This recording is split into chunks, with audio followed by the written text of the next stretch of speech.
welcome everyone, whether you're joining us from YouTube or X or Facebook. Welcome to the Friday Night Forum here at Libertarian Party HQ. I'm your host, lead Senate candidate for Victoria, Jordan Dittloff, and I'm joined tonight by two excellent Libertarian ladies, Christine Skrobo, who I'm very pleased to announce is our candidate for the federal lower house seat of Bruce at the upcoming federal election. She'll be joining me and Will Vandermeer, who you met last week, on the front lines, on the barricades for liberty. So it's excellent to have her here, and I'm getting a steadily growing host of people helping me. It's not just going to be me in a trench coat running around Victoria in my van, giving the impression of a campaign. It's going to be a genuine grassroots team. We've also got tonight another special guest, Cathy Osborne. So Cathy has run as a candidate in a couple of capacities for the party before in Queensland. She ran for her local government election at the Queensland Council elections, and then she also ran as the state candidate for the seat of Burleigh in the Queensland state election.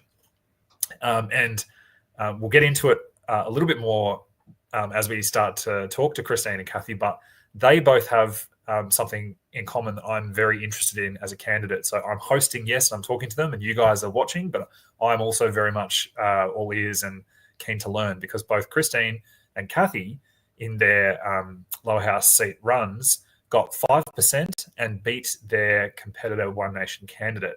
So that's music to my ears. It's a pretty big achievement, and it is basically the victory conditions I have to be elected to the Senate. So I'm very, very keen to hear from them about what worked, what didn't, what their experiences have been, and what their goals are going forward. So a little bit of housekeeping tonight. Normally our Friday Night Forum is going to be on X with spaces, and that does allow for a little bit more interaction and back and forth for people to participate and ask questions verbally on the mic in those X spaces. The StreamYard facility allowing for a few more different platforms and allowing for some video, which I really wanted to do tonight, basically doesn't have that functionality, but you are absolutely able to ask questions. So if you ask a question in either X or Facebook or YouTube, and I'm going to highlight this one to give you a bit of an example of what we can do. So on any of those three platforms, you can make a comment or ask a question. We won't necessarily always be able to get to every question, but if you ask the question, we'll be able to see it, and we can bring it up on the screen and respond to it as well. So basically, slightly different sort of format. Okay, we're both live streaming and spacing to X apparently. So we are in fact in an X space, it seems. That's news to me that we didn't quite have the conversation, but excellent. We have the technology. So basically, Rob McCarthy, who's our one of our systems administrators, he's going to be sort of assisting in curating and putting questions up in front of us as well.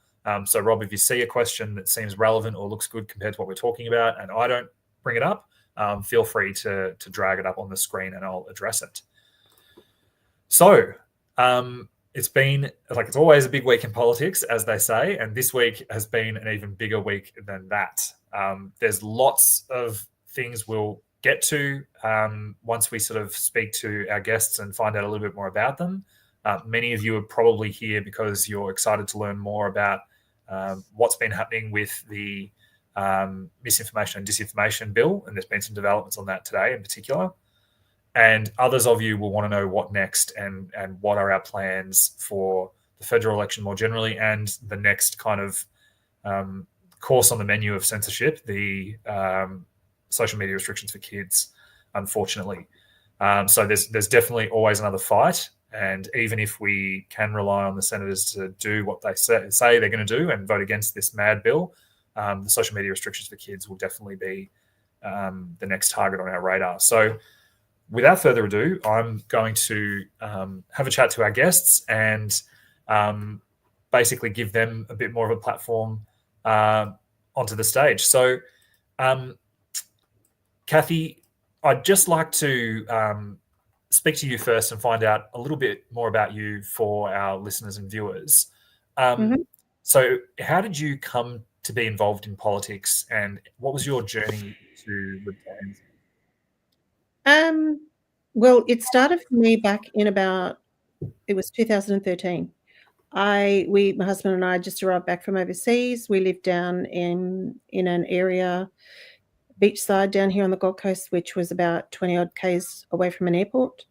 We could have had a choice to live closer to the airport at the beach, but values were a lot less because of the airport. So we chose to live where we did. And then picked the newspaper up one Saturday morning and it said they were going to put a flight path over our home. Now, that was the first we'd ever heard of it. And we're like, what is this? So I took myself and my husband off to the state candidate at that, member at that time. And he said, oh, there's no need to worry about it, Cathy. That's, you're getting, worried about nothing. And then the more I read and looked into it, because the media were being very quiet about it when I was trying to get further information. So we ended up getting myself and a few others in the area got the MDP, the Master Development Plan from the airport, and thought, oh my God, this is nothing. This is nothing to worry about. So we called a community meeting. We had 500 odd people attend.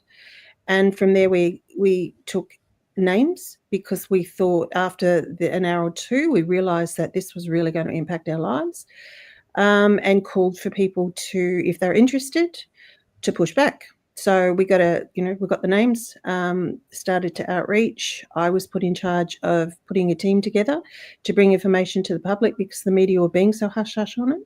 Long story short, they did lie to us. It was all about trying to get Crown land at an airport, to build a hotel, to extend a runway, to bring in a business plan out of China, which brought pilots in that couldn't use the over-ocean flight path. So with the small group, we ended up becoming as a co-founder of the Gold Coast Lifestyle Association, said we've got to fight this all the way. So raised 110,000, got the best of people to represent us in aviation, and we took the federal government and the airport to court. Now, I had death threats. I had people say, you will never win this.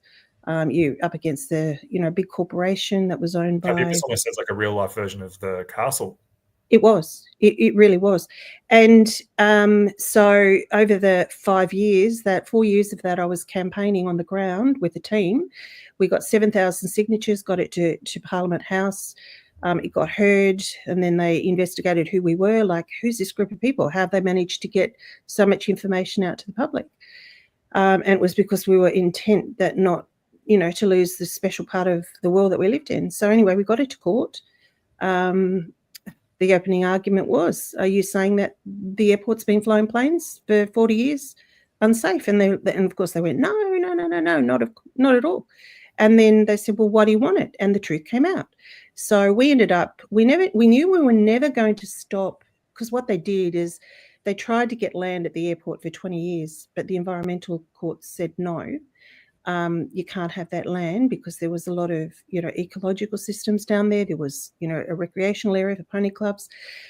So some bright spark decided to put a piece of infrastructure there that, because it was a federal piece of infrastructure, it overrode any legislation locally, like state-wise. So that's how they managed to slip this old piece of ILS, landing system in to the airport. So that's where we knew there was something terribly odd. So anyway, in the end, we won the case and we ended up getting a seat at the table, ongoing seat at the table forever on the Noise Abatement Committee down there, and privy to everything that happens at the airport. It's restrictions forever, as long as that airport is operating. And it was a win for the people. Now, from there, people then said to me, oh my gosh, we never thought you'd win that case. So there was only like a handful of us. We had to keep ourselves very low key because it was such a sensitive issue. I was the face of the campaign because I, at that time, didn't have a direct business that they could, impact us in ways that quite often they can. As I said, I got death threats. I had all sorts of things. I had my computer wiped before my eyes one night, a week before going to court. So from there, different community groups asked me to step up and help them. A bit like the Erin Brockovich. Some people have called me, but I'm like, no, nowhere near her. But if there's a wrong, I'll stand up. So So a couple of other community groups. I ended up on a current affairs with another issue in where council wasn't looking after a suburbs lake. So that found its way to TV. And from there, community just reached out and said, we need people like you to stand up and represent us genuinely. I wasn't a career politician. So I was just somebody that was fighting for my backyard. So from there, I did run for council first time round, but it was in COVID. 9,000 people didn't vote. But I managed to get, I think it was about 39% of the vote. Couldn't do door knocking, couldn't do a whole lot of things. But to get first run at 39%, it's like, wow, okay. Well, that wasn't too bad. And then the last election this March, I had a number of people come back to me and go, you have to run. You have to run again. We'll support you. So a campaign was put together. I ended up getting 47.9% of the vote, and I only missed out by 500. So when did you first find out about the Libertarian Party in Queensland? Well, it was at that last council election. So there was a couple of people within the Libertarian group that I had come to know, and they met with me one day and they said, we love what you do in community. We love what you stand for. And do you know about us? And I said, well, no, not really. I'd heard briefly. And then they said, well, this is what we're about. And they actually got behind me in ways and supported me on my local campaign. And which I was very grateful for, because a grassroots campaign is all about the people that are with you. So two key people. And then I said, look, whatever happens after this, because I ran as an independent then, and as I had before, because I had all my corporate still, I couldn't change my branding.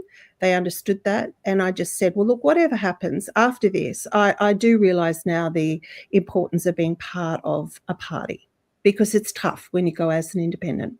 So, yes, I only just missed out. And then they came to me and without hesitation, I said, I'm in. I'm quite happy to do what I need to, because I 100% believe in everything you stand for. And yes, we are on the same page.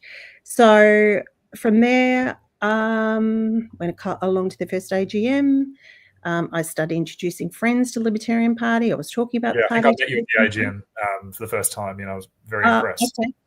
Yeah, and then from there, I got a call one Sunday night from the president in Brisbane and said, would you be at all interested if we were to run a candidate for Burleigh? I went, oh, okay. Well, yeah, and so just because people might not know, because I went up to the election there in Queensland and supported Nick Buick for Clayfield.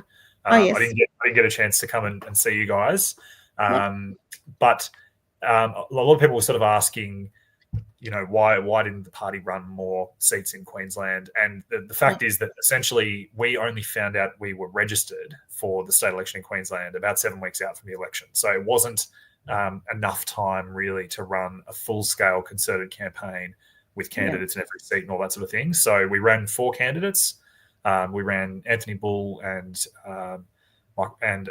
Poochie, I believe, in Brisbane, along with Nick and yourself. So tell me a little bit about the campaign. It sounds as though your council campaign really fed into your state campaign run.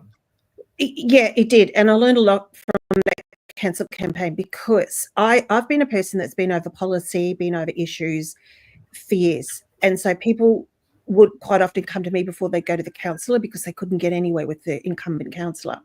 So where I fell down with the last campaign was it all became about personality.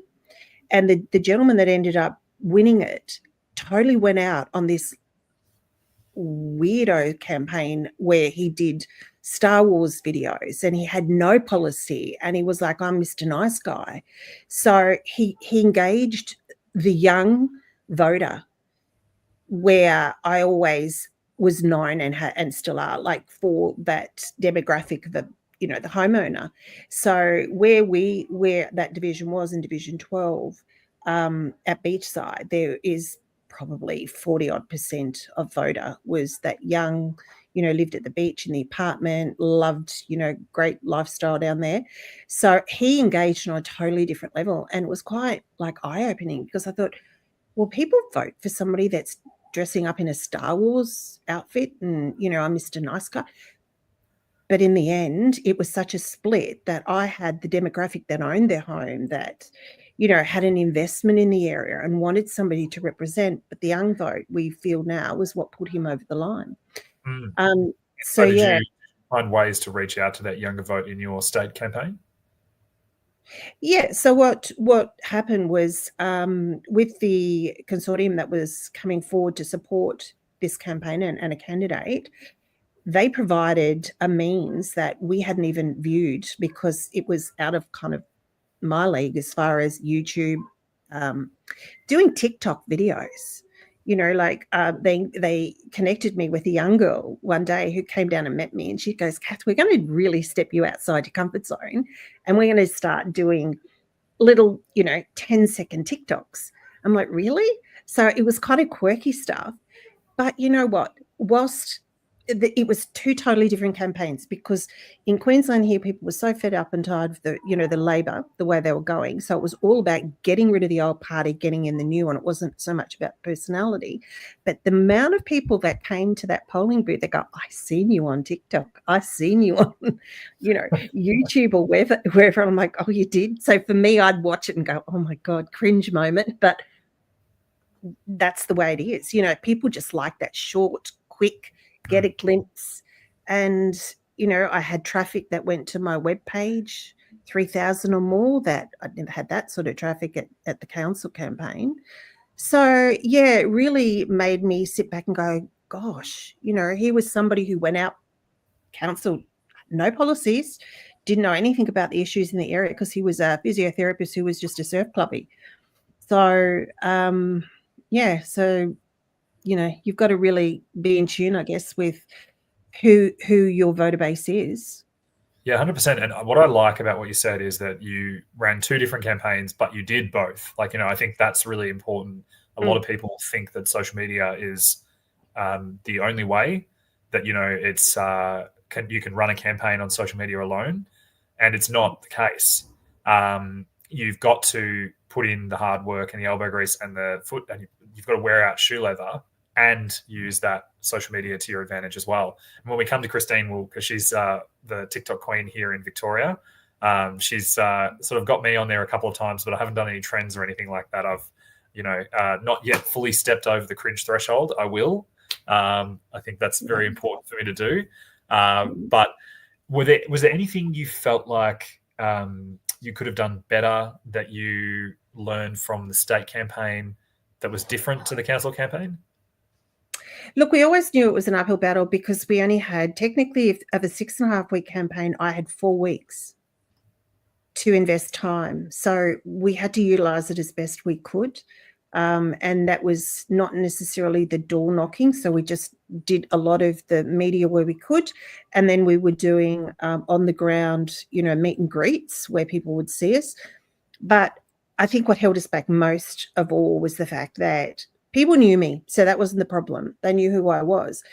But I wasn't with the red and I wasn't with the blue. But when I would be door knocking, the first thing I would say to them, are you happy with the red and the blue? And they're like, "Oh God, no." And I said, well, that's where we come in. We are spot on. We are that party. We are that party of difference. So when you would get to talk to them, you get them every time.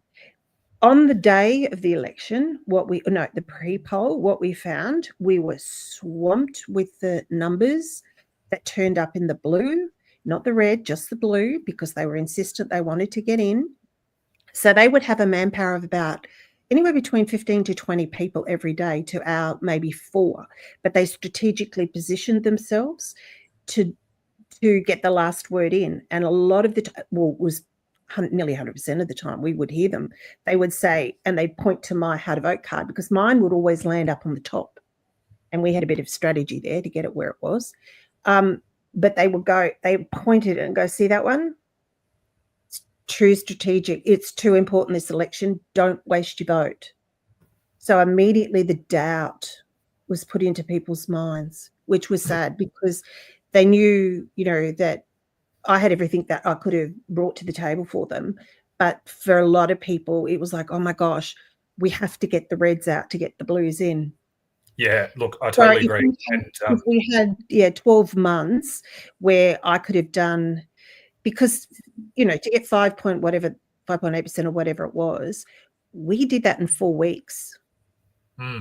So if we'd have had, like, Herman was out there for 12 months knocking on doors, 12 months to pretty much to the day. Where did it end up? I didn't even see the end results. 5.4, I think. Yeah. Oh, yeah, 4. So still in 4th. Yeah, so we weren't far behind the Greens. I had people coming to me going, because, look, I had a really good, strong team that were with me with the ILS challenge, the Blight Path.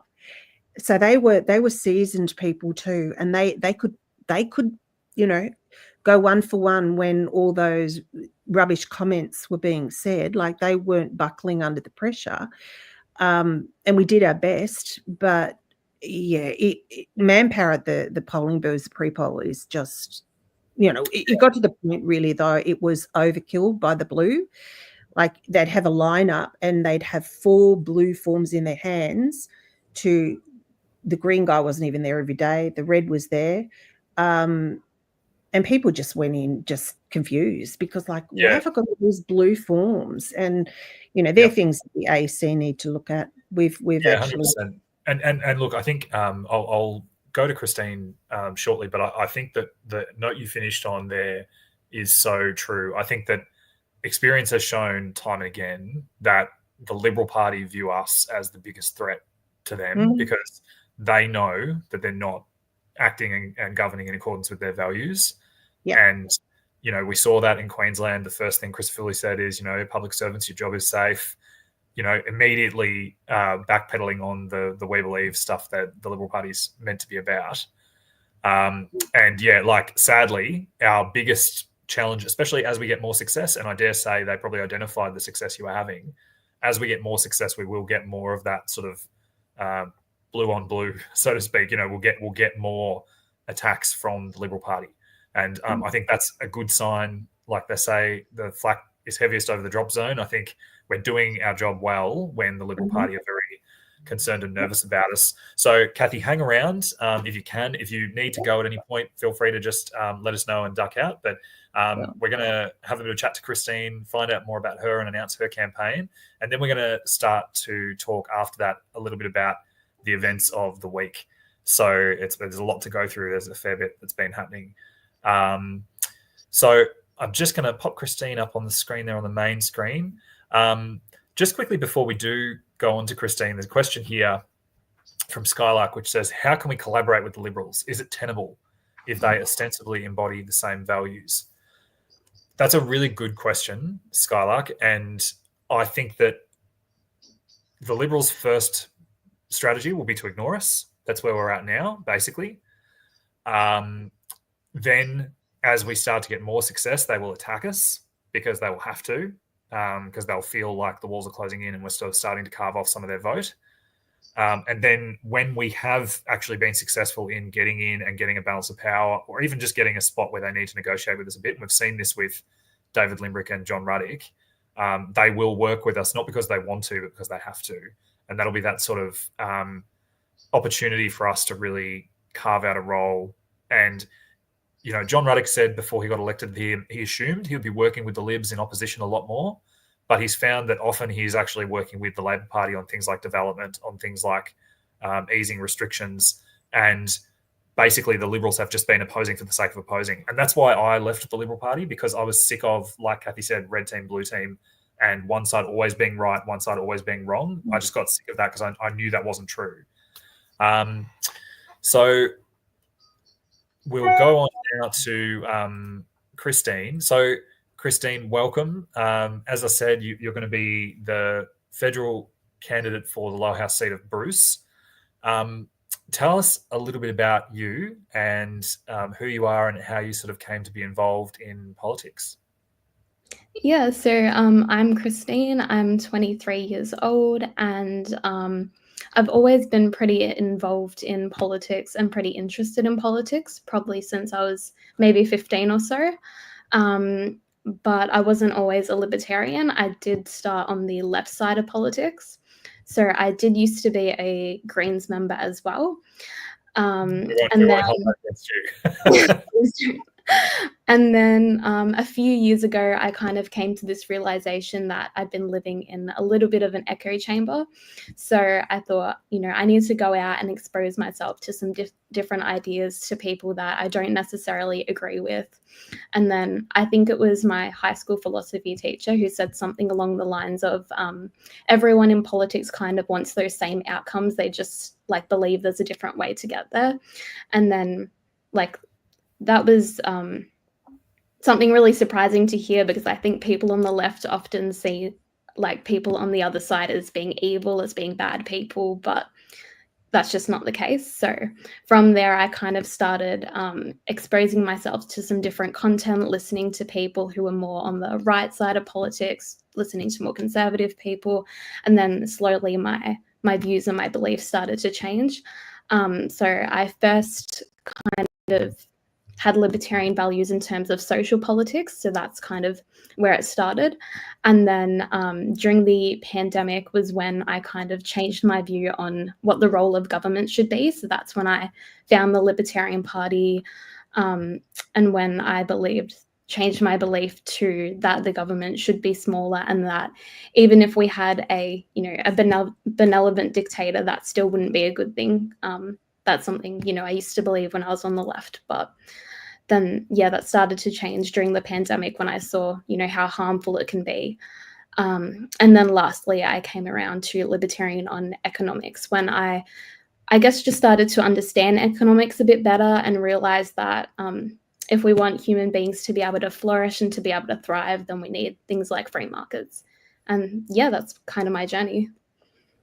Was there anything you remember that really started you to think on that path? Because it's really interesting to me that I'm not going to say de-radicalized, but you've obviously had something happen that has made you pause and question and think about the way you had assumed and thought about the world. Was there any event or instance in particular that you remember that kind of put you on that path to change tracks?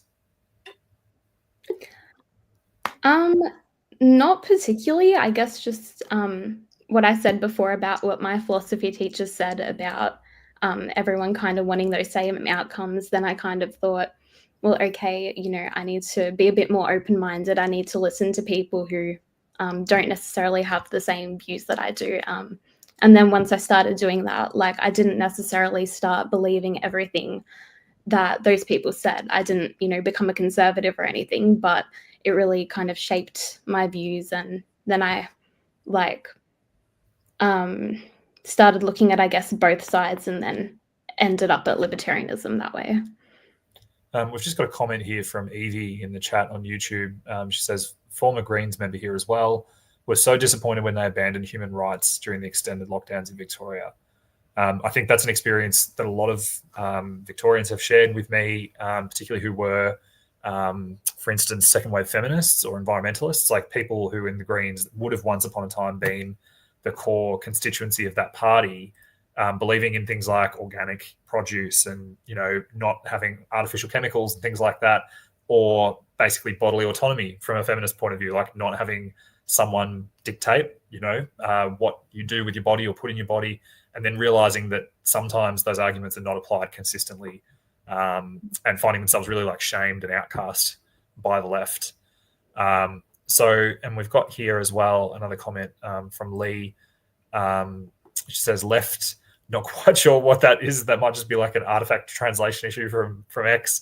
So left basically making their way to libertarian will get more and more common, Lee thinks. I know from conversation with Lee before that part of that has to do with the fact that the Overton window is shifting, and that what once was the purview of the left, the left used to be the people who fought for human rights and protested against government overreach and stuff like that. Now it seems the tables have turned, and now the left seems to favour the status quo and the system being maintained. I've just got a quick question here from Trexamon. Who is your favourite libertarian thinker, Christine? That's a tough one. One of my favourite books that has kind of shaped my thinking was Anarchy, State and Utopia by Robert Nozick. So that's probably one of my favorites. But yeah, there are many, like, you know, John Locke and John Stuart Mill, and yeah, but I'd say Robert Nozick, his book really kind of shaped my views. Very good. So that's kind of how you sort of arrived at where you're at politically. How did you come to find the Libertarian Party, and what's your experiences to date? Because at 23, you've actually got a pretty impressive political resume so far. Yeah, so I found the Libertarian Party during that kind of COVID era. That was when I kind of was feeling a bit politically homeless. I kind of decided that I wasn't going to renew my membership with the Greens, and I was kind of on the hunt for a new political party to join. So I kind of became exposed to the Libertarians just through a bit of social media, through seeing David and Tim at the protests. And then before deciding to join, you know, I made sure that everything, all the policies that I agreed with them, I did, you know, a lot of reading, went through the website. And then when I decided that, you know, that I was a Libertarian, I decided to join. And then not long after, I think a week or so later, I had applied to be the Bruce candidate. So I ended up running for Bruce during the federal election in 2022, and then for Narre Warren South during the state election. And then recently I ran for Cowan in the city of Casey for council. So I've run for all levels of government. And then other than that, I'm also running the TikTok page as well. And yeah, I just kind of try to get involved with the party anywhere I can, whether it's doing events, volunteering. Always happy to kind of help out and help spread that message. Yeah, terrific. So, and what do you do for enjoyment when you're not dedicating yourself to politics? A lot of music. I go to lots of concerts, festivals. I like to sing, play piano, that sort of thing.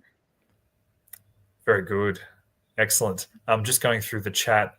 We've got a question here. It says, electoral reform is on the agenda with Labor. They want to silence us freedom parties. How to stop them? So NASCAR, I'm not sure if you're talking about electoral reform in Victoria. Maybe just quickly put a comment in the chat if that is what you're talking about. In Victoria at the moment, we've still got GVTs, that's the group voting tickets. And it is true that Labor is looking at electoral reform, and they're looking at a range of different options, none of which really have anyone else's best interests in mind. It's mainly the major parties' best interests. Electoral reform never sort of considers the minor parties or the people who vote for minor parties. It's always a sort of protectionism exercise to maintain the political party cartel. You're talking about donation caps federally. So, yeah, so basically at the moment in the federal space, donations are pretty much uncapped. You can donate as much as you like, but you have to disclose after a certain point. They're really targeting minor parties in the sense that when these donation caps get written, they tend to still allow major parties to draw funding from sources like unions, in the case of the Labor Party, sources like 500 clubs and other sort of feeder fundraising organisations in the case of the Liberal Party. And yeah, basically these electoral reforms, they say it's integrity in politics or, transparency in elections, but usually what it just means is they want to make sure that people who have a benefactor, whether it be Gina Rinehart or Clive Palmer, they usually are trying to cut off the resources and options for the party. Now, I've got here some more questions as well before I move on to what's been happening in the last week or so. Fullo Tube asks, is Cathy going to run again? The people are asking. Sorry to put you on the spot, Cathy. You might not be thinking about that at this point. Is there a possibility we could see an Osborne 2025 federal election? I've done this year. I did 2 elections within March, and what we just had was that's why I know you probably exhausting. After I finished the council one, which went for nearly 6 months, And we all but thought we were there. And that was like, oh my gosh, it missed out so quick. And then this one, I went, I need to come up for air. I never said I'd run again after the March election. But there I was. I ran again. So yes, at this point in time, jury's out. Jury's out. Okay, so no comment. Very good. Sorry, Fuller, you're going to have to wait and see what happens. We've got another question here. Craig, Triple Craig. Christine, what do you think is the single most important action the electorate can do to support the work of the Libertarian Party? Okay, that's hard to just kind of select one thing.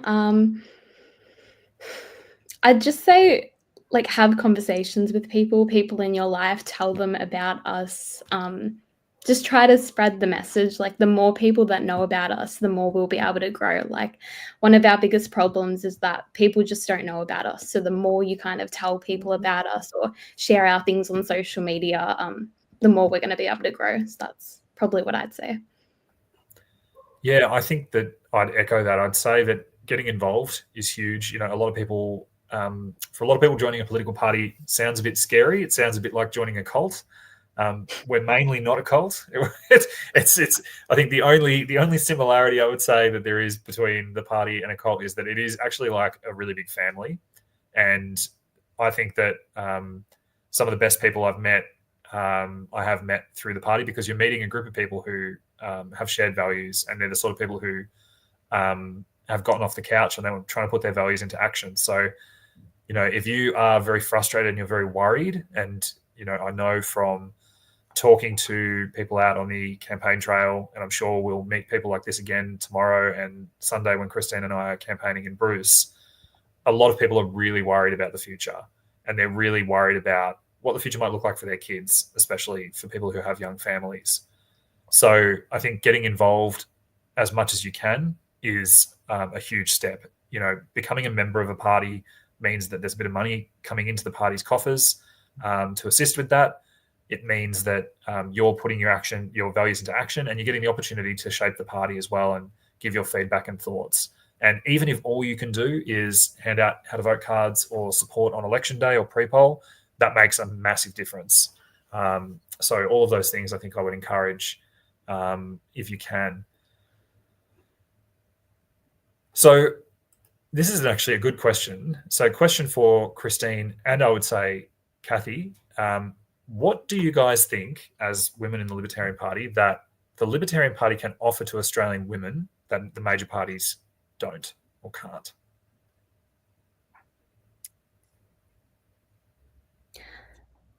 So I think that the Libertarian Party can offer women kind of the opportunity to choose what they want for their life. We're not trying to push our values or, what we want people to do on them. They can kind of, choose their own path, and we're going to protect their right to do that. And we're also going to protect their right to have their own spaces, to be able to associate with who they want to. Basically, we're going to protect women's choices all across the board. And I found what resonated with people was when I would say to them that, do you feel the government has too much overreach over your life and decision-making for you when you feel you know what's best for you? And they would say, yes. And COVID, it wasn't hard to draw the COVID experience into that. And I would always say, we stand for family. We stand for you being the best judge for your life. And that's what we want for Australia. And that got back to, women's rights, because it came up about the abortion. They would not touch it when they were at the pre-poll. And I would say libertarians are all about freedom of choice. And they go, great. So even when you say just freedom of choice, that relates to everybody, but particularly for women with the abortion issue, as soon as they'd hear freedom of choice, they were done. You didn't have to say any more. So I think for women, and look, I know even from that incident that I had fighting the government, the glass ceiling that they talk about women, I experienced that as far as I was told to stay inside the tent instead of being outside. So I just got back to the point of saying we're all about everybody has a right and a freedom to choose an opportunity.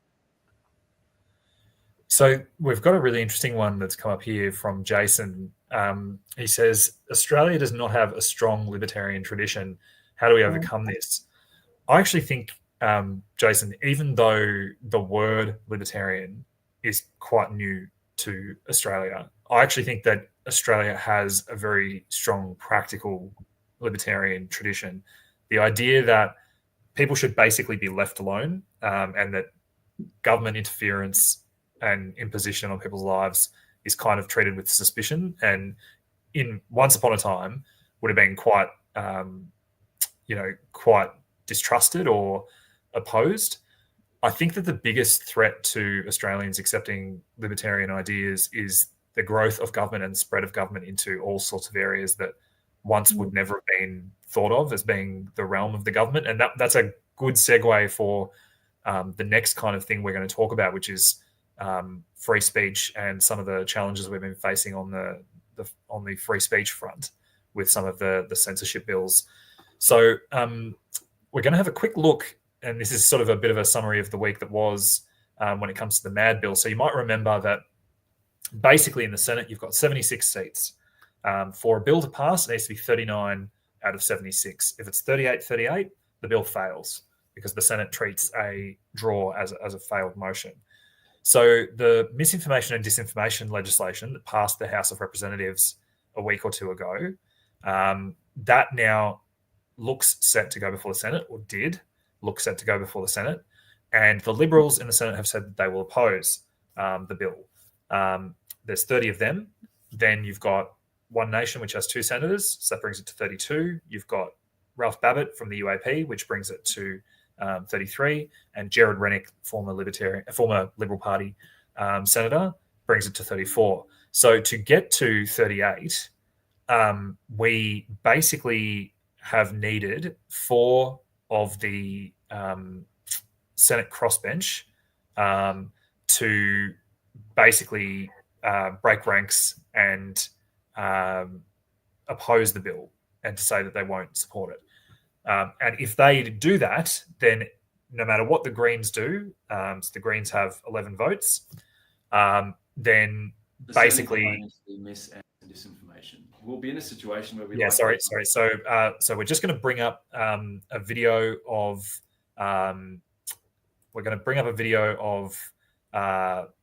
Pocock, one of the senators, talking about what his position was on this bill this week. So this is the start of the week. The Senate inquiry into the mis and disinformation bill just held its last hearing, and I've said from the start that I have serious concerns about this bill. But like with all legislation, I'm committed to engaging in good faith to learn more so I can make a decision based on the evidence and the feedback I receive. I've listened to the experts and to people in the ACT, and I'll be opposing the Combating Misinformation Disinformation Bill unless major changes are made to the legislation. Because as it stands, I don't believe it takes the right approach to dealing with misinformation. Freedom of speech and the freedom to protest are critical parts of our democracy. And in Australia, we don't have an overarching Human Rights Act that entrenches these rights. So we need to tread very carefully whenever we make changes that may impact on them. And we've very worryingly seen Labor and Liberal governments crack down on people's right to protest at a state level.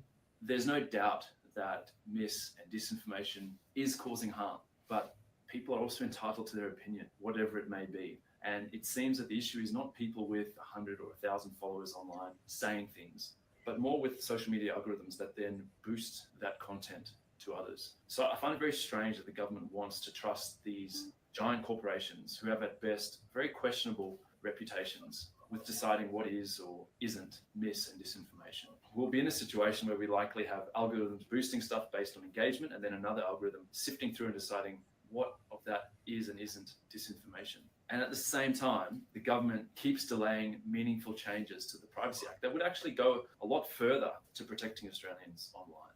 The truth is really hard to define and often changes over time. So there's a risk platforms could just end up unintentionally censoring people. This was highlighted by the Human Rights Law Centre, constitutional law expert Professor Anne Toomey, the Victorian Bar Association, and the Human Rights Commission, who've all expressed serious concerns about how this bill has been drafted and how it would operate. What I would like to see is far more transparency through data access for researchers so that we can better understand how these companies operate and how content is prioritized. We have no idea how they're making these decisions, and there needs to be more transparency. We don't allow companies to just sell medicines or food without listing the ingredients. So why do we allow? All right, the basic thing is he said no. There's limits to how long I can listen to Andrew Pocock. So sorry to cut him off. I'm sure everything else he said was fascinating, but the main point is he is opposing the bill. So then we had a statement from Senator Jackie Lammy. Tammy Terrell came first. So Tammy Terrell basically said sort of much the same thing. That is essentially that she is voting against the bill. She doesn't believe there shouldn't be a definition of what is sort of true in the bill. And she basically got a lot of feedback from Tasmania, from her electorate. And that's what we've really been calling for. This pressure on the senators is a massive impetus for these changes. So we then had Jackie Lammy, the other Tasmanian senator, and she basically, quite notoriously, she's removed herself from X. So she's definitely not a fan of Elon Musk, etc. But she actually sees, she says she sees the problem with essentially giving these social media companies the ability to decide what is true is not the right way to go. And then finally, we had Senator Payman, who issued a much more succinct video than Senator Pocock, which we're grateful for. Freedom of speech is a pillar of our democracy, and this bill threatens that. I've heard from so many of you who share this concern, and I agree. Of course, misinformation and disinformation are a problem, but this bill isn't the answer. The powers it grants could lead to over-censorship, with the government deciding what does and doesn't count as the truth. That's not the Australia I believe in. That's why I will vote against this bill. I will always stand up for our freedoms and for an Australia where all voices can be heard. You can rely on me to have your back. Well, at least she didn't sort of say Riz or, no cap or skibbity or any of those things, which I'm, again, grateful for because she has said those things before. And yeah, so essentially there we have it. We notionally now have 38 votes against. And so the bill can't pass if those numbers hold. So it's still really important to keep fighting against the bill, to keep putting the pressure on and to try to make sure that we are continuing to oppose this kind of legislation. That basically the Senate's last the last sitting of the Senate is in 2 weeks' time. So it'll be around the 28th of November. And then the Senate will break for recess. So basically, if the bill either is introduced and fails before then or is simply pulled from the Senate's schedule, that is a massive win and will push this legislation out until next year or potentially even have it go away until after the federal election. So I think that's a fantastic result and one that everyone should be really proud of. Christine, did you have any thoughts on that topic about this legislation and the process we've been in the last couple of weeks? I mean, yeah, I'm really happy to see that, it's not going to pass easily and that we've been able to push back against it and that we've been able to put pressure on a lot of politicians. I think, yeah, we need to keep putting that pressure on. We need to keep talking about it Because if we go quiet, the major parties will start back up and they'll try to get it through. So we got to keep putting that pressure on. We got to keep making noise, keep talking about it. But I think this is a really, really great result. Yeah, I think that's definitely true. And I think that if this bill is either defeated or withdrawn to potentially return later, I think that if there is, for instance, a Dutton government elected and we have Libertarian senators in the Senate, we need to be calling on them to commit to not introducing new information to tackle misinformation and disinformation, which I suspect is a commitment they probably won't be able to give. Cathy, did this censorship free speech issue come up for you at all? I know that the Queensland state election would have been focused more on state issues, but a lot of people do talk about both things. People didn't even know. The majority of people did not even know about it. It was really quite scary because I would bring it up because they were doing that small target strategy that they were really just doing throw out lines, but they weren't talking policies. And when people would come through, you would raise a couple of the issues, like abortion got raised. We would bring the misinformation bill up. We would, cost of living was on everybody's minds, but the misinformation, people generally didn't even know about it. And when you would tell them, and I would say, look, I would say to people, look, this is where we sit. Go and have a chat to your blue man down the end there. He would say we were scaremongering. He wouldn't answer. He was, and that was it. That happened over and over and over again.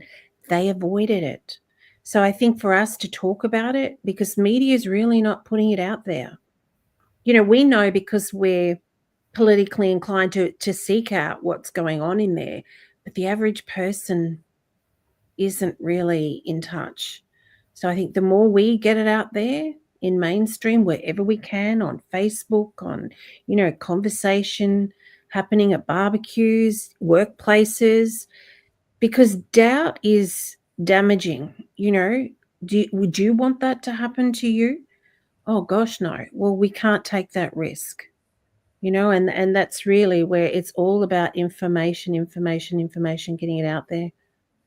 Yeah, and our very ability to do that might well be under threat. And I think that whole idea of risk and trying to protect people from something bad might happen underpins the other point that we've been talking about this week, which is the social media restrictions for kids.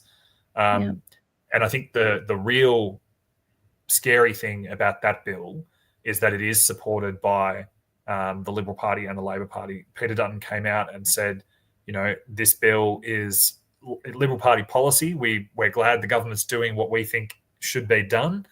In fact, we're going to call on the Labor Party to make sure that Snapchat and YouTube are included in the definition of social media.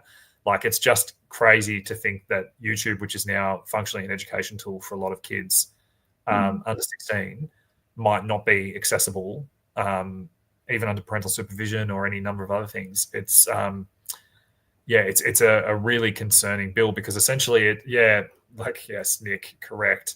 I know I repeat myself. Anyone who listens to me talk a lot hears me say this again and again, but I say it again and again because I am determined to make sure that Dutton doesn't get to walk away from it or claim to be some defender of free speech. Peter Dutton said that Julie Inman-Grant is one of the finest public servants in Canberra. He wholeheartedly supports her. The Liberal Party basically created the E-Safety Commission. He was very quick to remind everyone. So, I just can't see a world where he is not in wholehearted approval of giving her extra powers, which is a real concern. But this social media restriction for kids, Cathy, do you have kids yourself? Yeah, I've got 3 grown children. They're all now having kids of their own. How do you feel about co-parenting with the government? Well, see, the COVID era for all of my children, they were in government jobs. They wanted to make the choice for themselves. They held out right to the very end, begrudgingly had it. I had a son that ended up having implications from the vaccine. So now they are like all of us, feeling that the government have too much overreach. And they for a long while said to me, Mum, why do you do what you do? Why don't you just, enjoy your life? And I said, because the life I grew up with and the freedoms that we have are just being eroded to the point that I worry for you and I worry for your kids coming along. So they're starting to worry now. And as I've said to them, the only way change can happen is if we all become engaged and keep them honest. So, my kids turned up on the polling booth, not one that's just had baby, but the others, and they put their time in, and they realise now that you can't trust the government. So, yeah, they're now of the opinion after what happened with COVID that they now are questioning. Yeah, terrific. And what are your thoughts on this legislation, Christine? You're sort of on the other end of the spectrum. You don't have kids yet, I know, and it wasn't that long ago that you were 16. How do you feel about this, and what do you think the implications are going to be? Yeah, I mean, I couldn't imagine having grown up without social media. I definitely acknowledge all the harms, and there have been some situations where I've kind of wished maybe my parents were a bit stricter with me on it, but there's also been so many positives that have come out of it. My best friend, I would have never met her if I didn't have access to social media. I used to use YouTube a lot for education purposes. I used to binge crash course videos. So I used to use Facebook a lot just to keep in touch with family. So I couldn't imagine having grown up without social media. And I've seen the comment a lot from a lot of people saying that, kids before nowadays, they survived without it. But I think, we should want kids to thrive, not just survive. So, I can't believe this bill. If I can quickly just add in something there, I would always say to my kids, don't ever forget critical thinking, because what you see on the media, what you see what happened through COVID, because I was doing a lot of research that I wasn't listening to mainstream media, they kept saying, oh, Mum, don't worry. But now that it is what it is, they're now realizing if they take this misinformation bill, all the way to the table, we know now that what was said in the beginning at COVID has now come true at the end. And this is where I kept saying to them, what if they're wrong? What if they're wrong? And again, who are the guardians? You can't give them that sole responsibility, because if they're wrong. Yeah, absolutely. And Fullo says a comment here, or a question. It says, so kids under 16 can't watch YouTube, but can consent to puberty blockers and social transitioning. That's not the wording, but that's absolutely the point he's making. And I think that's a very, very good point. They're being very selective about what they think children are old and mature enough to make decisions on. So I think that the other big issue here is, if this was really about helping parents, then parents would have the ability to opt out. That is not the case, because he was asked when he proposed this, so will parents be able to opt out and basically give their children permission to access social media? And Anthony Albanese said, no, I want parents to be able to look at their children in the eye and say, we can't let you because the government doesn't let us. So it's almost like this kind of bizarre solidarity government thing. So so basically we are very, very concerned about this legislation. And as I said, actually, this is a point. I just want to bring this up here.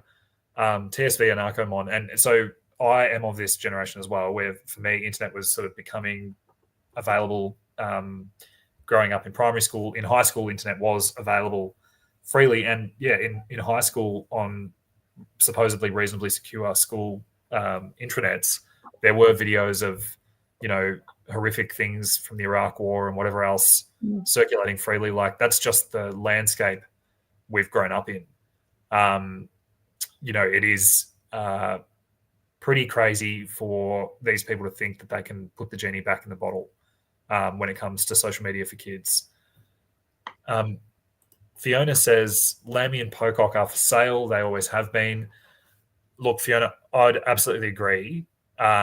And I don't think that we should take their comments as this is done. The good thing that it does, though, is that even if they're intending to sort of wheel and deal with the government and negotiate, there's very little time to do that. So it just puts a huge amount of pressure and uncertainty on the process. So basically, it could be that even if there is,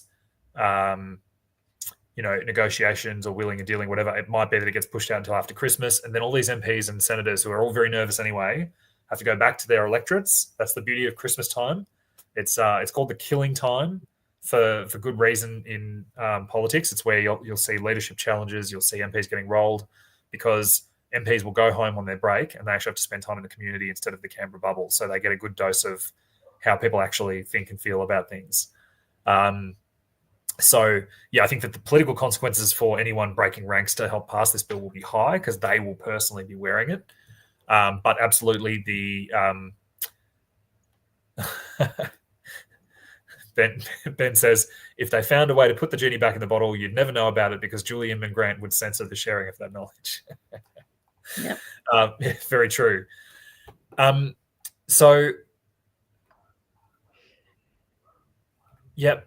Basically, the final thing that I wanted to talk about tonight from the sort of news of the week, I suppose, before we get onto the campaign trail and what's ahead for the next week, and talk a little bit about what happened last weekend as well after we last saw each other. This week, we've seen the announcement of the Department of Government Efficiency in America, the Department of Doge. I don't know if Rob, I didn't actually pre-plan this, but if you can bring up my my X post on this topic. Basically, the American government now is not libertarian. Donald Trump's not a libertarian, but the policy ideas that he's implementing and the people around him are implementing are very much libertarian tools and policies. And this government efficiency idea in particular basically is very much a libertarian playbook classic. So, the Liberal Party and the I'm just going to bring this up. Oh, there we go. So the if you don't know the Doge meme, it's the dog looking very cheeky, and basically I make the point in this post that if these ideas appeal to you, the Liberal Party is not going to be doing this. They're not going to be firing public servants. We've just seen Cathy Osborne, has basically gotten elected and said to the Queensland Public Service, "Don't worry, your jobs are safe." So big government is bipartisan policy in Australia. There's no way they're going to be scaling back government or abolishing anything. We will be abolishing the E-Safety Commissioner if we get the opportunity to do that. We'll be abolishing the Federal Department of Education. We'll be defunding the ABC. We'll be having a very serious look at the need for a Central Reserve Bank. It's not official party policy yet that we would be abolishing the RBA, but I'd certainly be very seriously considering having a good look at that. So this is a really exciting opportunity, both because, as Nick says, this has scared a lot of people on the left of politics, and a lot of people on the conservative side of politics, I think, as well.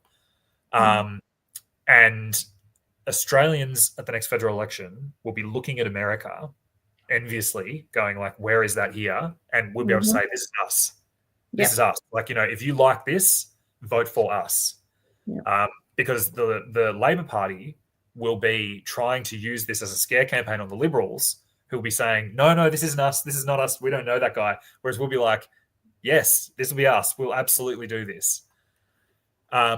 So, yeah, I think that's a pretty exciting opportunity. What's happened over in America with Trump, I think gives us a lot of momentum and a lot of hope we can piggyback off. What do you guys reckon, Christine and Cathy? I 100% agree.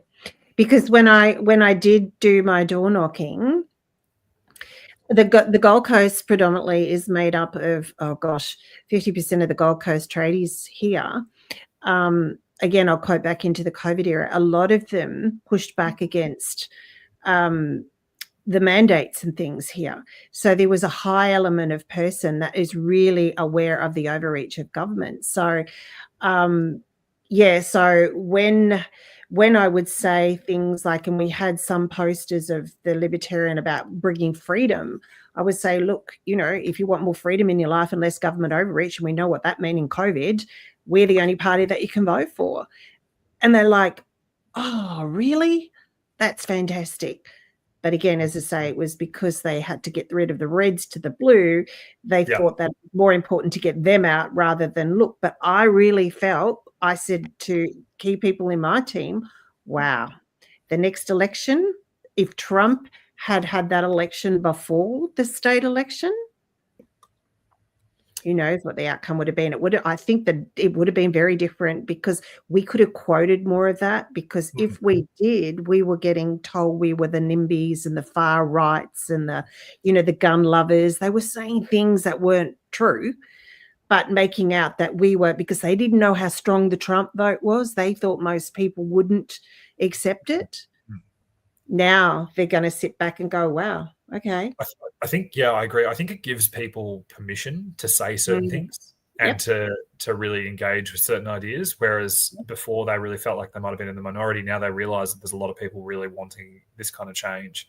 100%. Christine, what do you think, Christine? Before I'll go to Lee's question in a second, what do you think about the flow-on effects, I guess, for American politics to our own? Yeah, I mean, I think particularly with this Department of Government Efficiency, as a Libertarian, something that, as a candidate, I've been asked a lot is, if you want to cut taxes, how are you going to do that? Are you going to just cut all these essential services? And I don't think people realize how much money we could save just by making government processes more efficient. So I'm pretty excited for it. And hopefully it can inspire Australians to kind of see libertarian ideas at work. Yeah, definitely. So Lee asks another question for Christine. As a candidate, what would you want to achieve if elected as the member for Bruce? Who is the member for Bruce currently, out of interest? It's Gillian Hill. Gillian Hill, okay. Because I said last week with Will Vandermeer that I didn't even know who the sitting member for Deakin was, but I'm sure he would do a better job. So what would you do if you were elected to the seat of Bruce? So essentially my aim would be to be in there holding the government to account, to essentially be voting against any legislation they try to put through that is going to decrease our freedom. And if they try to put things through, I'll want to be making a big fuss about it, making sure everyone knows about it and not let them get anything through easily. Yeah, that's great. And I think that we've seen how much impact in a tight, and I think it's going to be increasingly tight, over time, the main parties are going to get less and less of the share of the House of Reps. I think that the days of the major party sort of duopoly are closer to finishing than we think they are. And, hopefully that we can really have a lot of sway and potentially even sometimes hold the balance of power or, force a sort of interaction with us. Now, there was a comment that I saw in the chat a little while back that I didn't tag. And basically, one of the comments was saying about how the Libertarian Party in New Zealand is currently actually in government, in coalition government. So the Libertarian Party equivalent over in New Zealand is called the ACT Party, which is the Alliance of Consumers and Taxpayers over in New Zealand.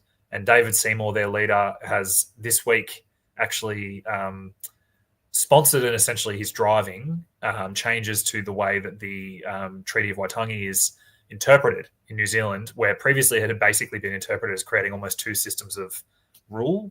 The Treaty of Waitangi was signed between the Maori people and the British government in the early days with New Zealand, but it was very much a document that was meant to sort of unify and whatever. But as modern politics does, it's been interpreted as dividing more often than not. And the changes that the ACT Party over there, David Seymour, is seeking to propose are pretty, I don't think they're super controversial, but they're being sort of interpreted as an attack on the, freedom and independence of, a two-tier racial system of government in New Zealand, basically.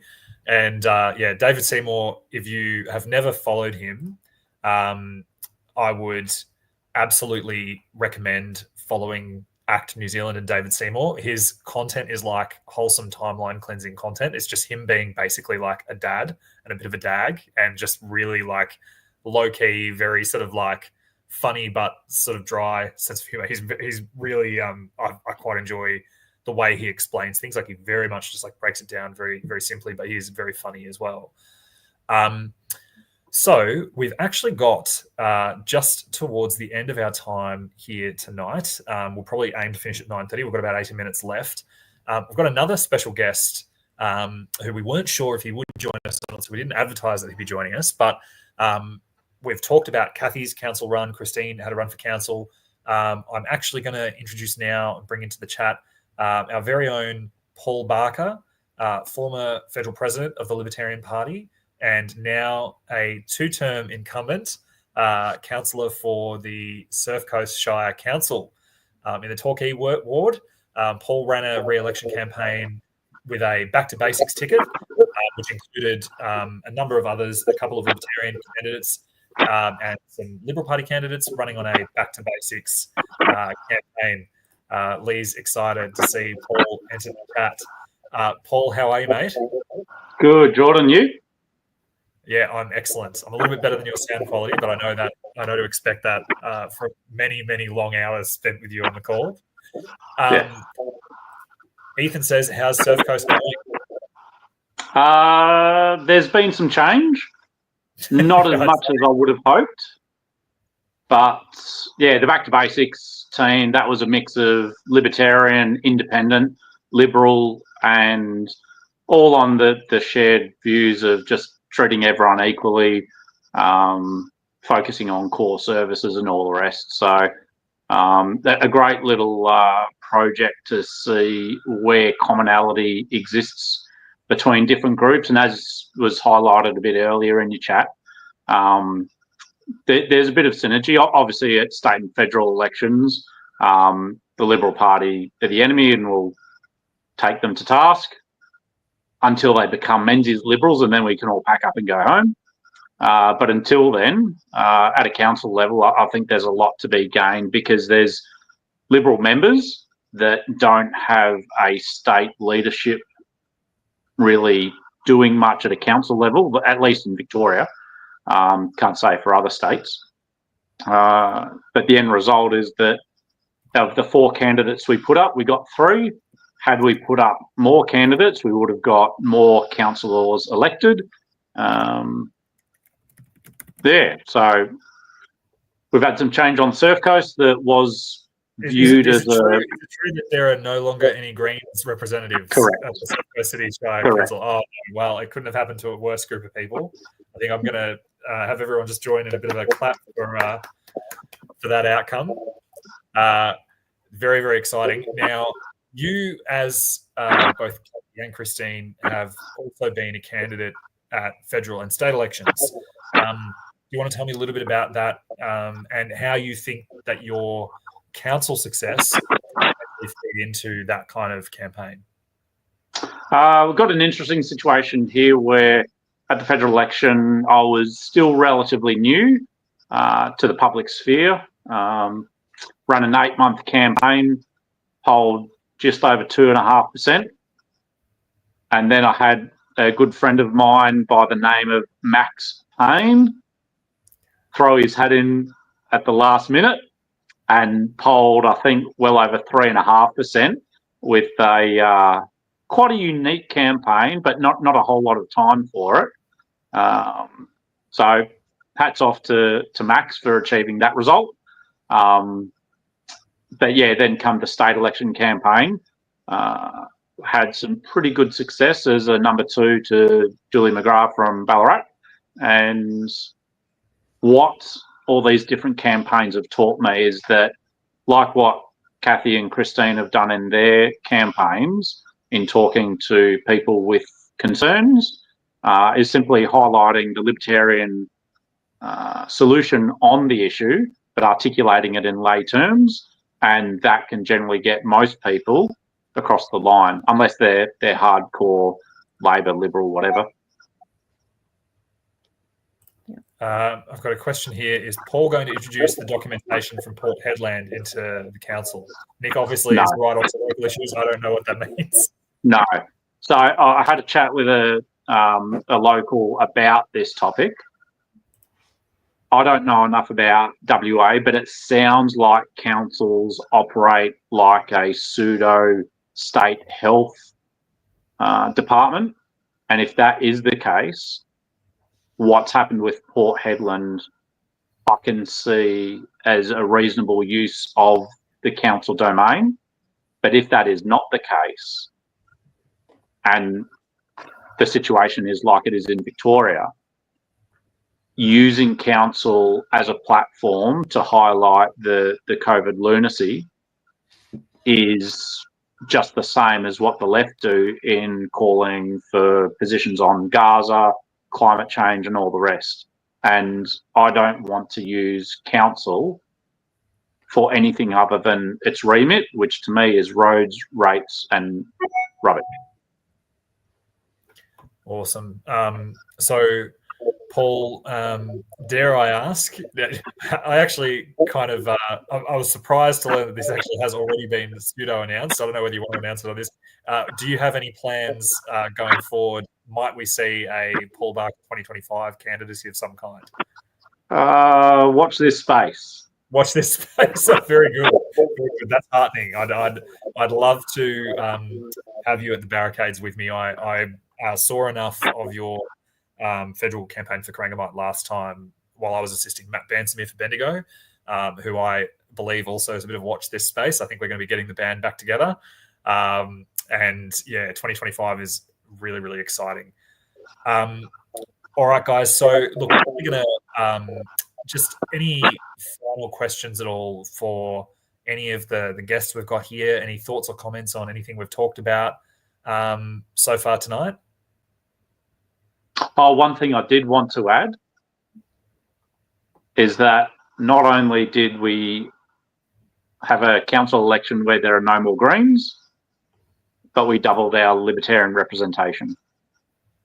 That is excellent. Look, I know from speaking to you on a number of occasions through your last term that it was a pretty lonely place to be on Surf Coast Shire Council, that you really did feel very isolated and sort of like, what's the point at times? And I just think the result you've achieved is excellent and a testament to both hard work and determination. We've got a question here from Dan Under Drover. Will Liberty, I assume you mean Libertarian, and One Nation do a preference swap? So at the last federal election, One Nation and Libertarian Party were basically 1 or 2 for 2. So basically we put them number 2 everywhere. They put us number 2 everywhere. I hope that that's reflected again. Ultimately, preferences are always a bigger conversation. It's not made by the candidates, those decisions, and that's a good thing because essentially it is a big picture conversation that needs to be had by the parties behind the scenes. But I'd certainly be pleased if that happened again. I think that FON, we've seen, have been fighting a lot of the same fights. And at the federal level, there's a lot of alignment in many areas. So, yeah, look, I hope that will be the case. I know certainly we'll be prioritising aligned minor parties above the majors. That's always been our policy. And I think the majors, since the last federal election, have done nothing to change the position of put the majors last, except maybe the Greens go after them. But yeah, certainly preferences are really important, and people need to understand how they can use their preferences to make sure that they can get the outcome they want. In terms of the red team, blue team, as Cathy was saying, they can still choose who forms government, but they can make some really powerful statements with their votes along the way.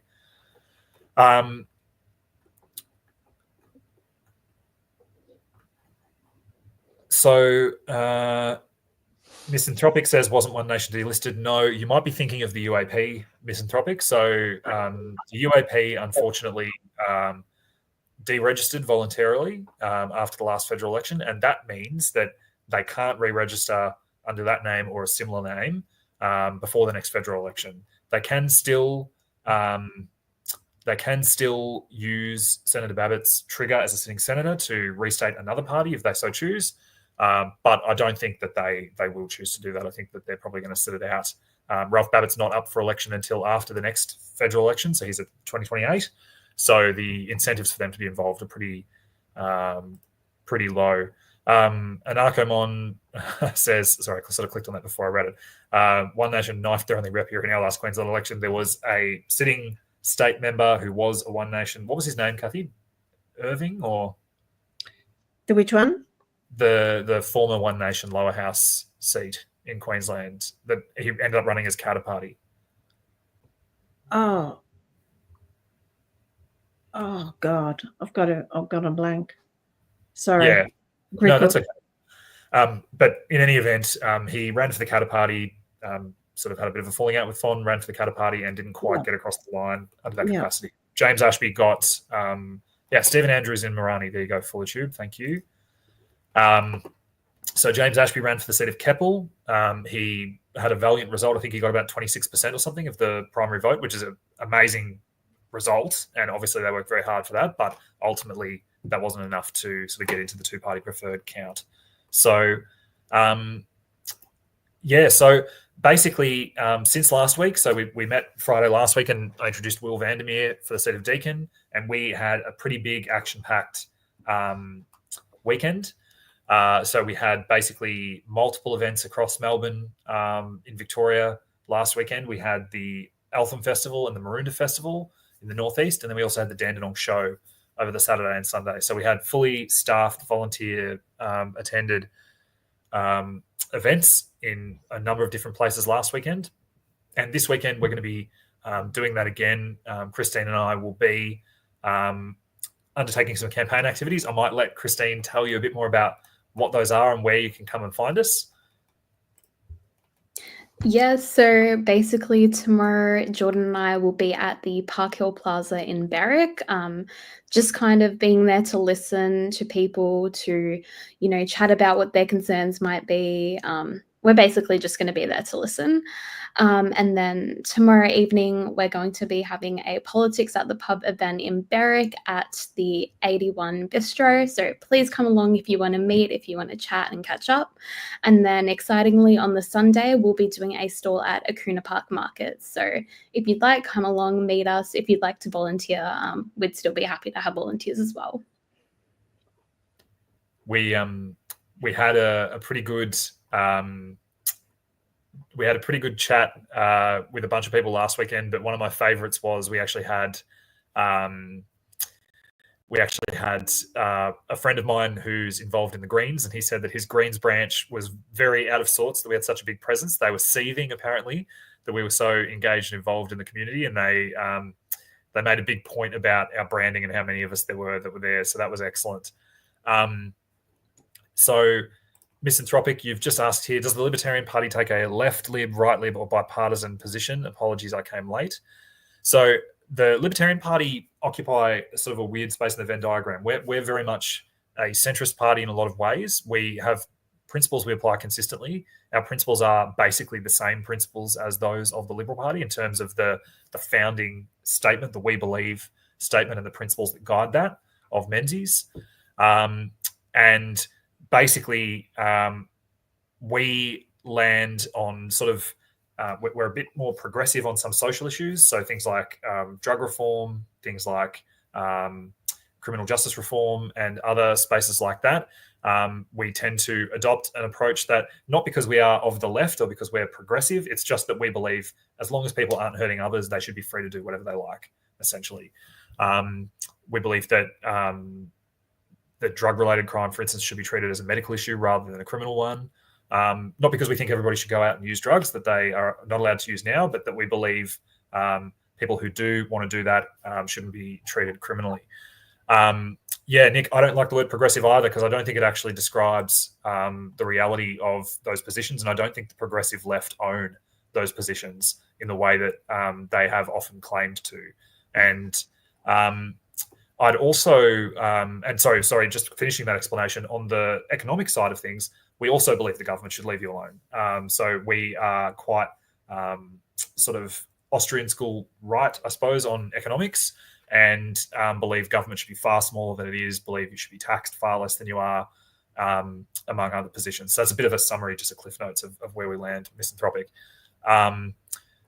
Nick, just to briefly comment on this, the Libertarian Party were at the forefront of protesting both against lockdowns and against vaccine mandates.